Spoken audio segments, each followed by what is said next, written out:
ગતરોજ તારીખ 3/7/2025ના રોજ ગીર સોમનાથ વેરાવળમાં બીજી વખત સોમનાથ ઇસ્કોન મંદિર દ્વારા ભગવાન જગન્નાથની રથયાત્રાનું આયોજન કરવામાં આવ્યું હતું, જેમાં વેરાવળ સમસ્ત ખારવા સમાજની વંડી ખાતેથી વેરાવળ સમસ્ત ખારવા સમાજના પટેલ તેમજ વેરાવળ પાટણ સોમનાથ સનાતન હિન્દુ સેવા સમાજના પ્રમુખ જીતુભાઈ કુહાડા, ઉદ્યોગપતિ રામજીભાઈ પીઠળ, પૂર્વ જિલ્લા પ્રમુખ માનસિંહભાઈ પરમાર, પૂર્વ જિલ્લા ઉપપ્રમુખ ધનસુખભાઈ કુહાડા તથા સમસ્ત ખારવા સમાજ દ્વારા ભગવાન શ્રી કૃષ્ણ, બલરામ અને સુભદ્રાની પૂજા અર્ચના આરતી કરીને રથયાત્રાનો શુભ પ્રારંભ કરવામાં આવ્યો।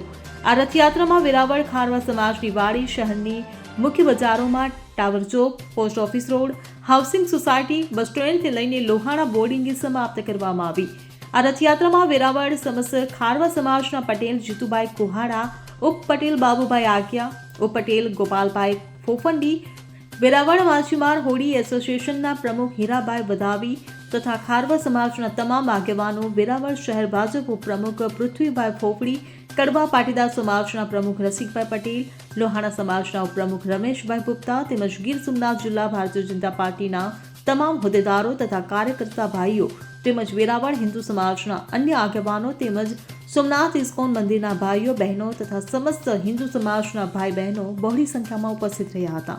આજે તમે જુઓ કે વર્ષોથી આપણે જગન્નાથપુરી અને અમદાવાદમાં અને બીજા રાજ્યોમાં અલગ અલગ જગ્યાએ બીજના દિવસે ભગવાન જગન્નાથનો રથ નીકળે છે, પરંતુ હરેક જગ્યાએ જો રથ કાઢીએ તો પબ્લિક પહોંચી નથી શકતી। ઘણા લોકો જગન્નાથજીના રથયાત્રામાં જતા હોય, એટલે અહીં દર વર્ષે ગયા વર્ષે અમે ચાલુ કર્યું છે ઇસ્કોન મંદિર દ્વારા કે આઠમનું અહીંયા અષાઢી બીજ પછી આઠમના દિવસે અહીંયા રથયાત્રા કાઢે છે।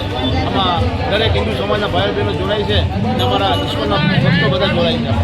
અંદાજિત કેટલી પબ્લિક ને કયો રૂટ હોય?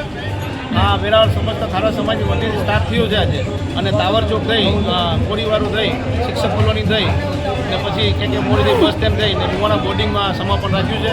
અહીંયા મહાપ્રસાદ થશે ને આખી રથયાત્રામાં કમસે કમ 8થી 10 જેવા માણસો જોડાયા હતા।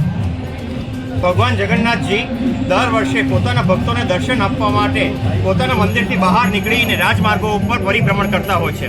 આ વર્ષે આજના દિવસે તેઓ સોમનાથ ધામમાં પધાર્યા છે અને વેરાવળ વાસીઓને ભગવાન શ્રી જગન્નાથજી પોતાના દર્શન આપીને તેમને ધન્ય બનાવે છે। આજે અમે વેરાવળમાં ઇસ્કોન મંદિર રાજકોટ દ્વારા આયોજિત સુંદર રથયાત્રાનું આયોજન થયું હતું, જેમાં અમે ખારવા સમાજવાડીથી શરૂ કરી ટાવર ચોક અને વિવિધ રાજમાર્ગો ઉપર ફરીને આજે લોહાણા મંડી ખાતે અમે સમાપ્તિ કરી છે, જેમાં શહેરવાસીઓએ ભગવાન જગન્નાથજીના દર્શનનો લાભ લીધો છે, મહાપ્રસાદનો લાભ લીધો છે અને ભગવાનને ઉત્સાહભેર વધાવ્યા છે। Bureau report CN24 news. હવે જુઓ દેશ દુનિયાની તમામ ખબરો તમારી આંગળીના ટેરવે। ઉઠાવો મોબાઈલ અને ગૂગલ પ્લે સ્ટોર પરથી ડાઉનલોડ કરો અમારી CN24 ન્યૂઝ મોબાઈલ એપ।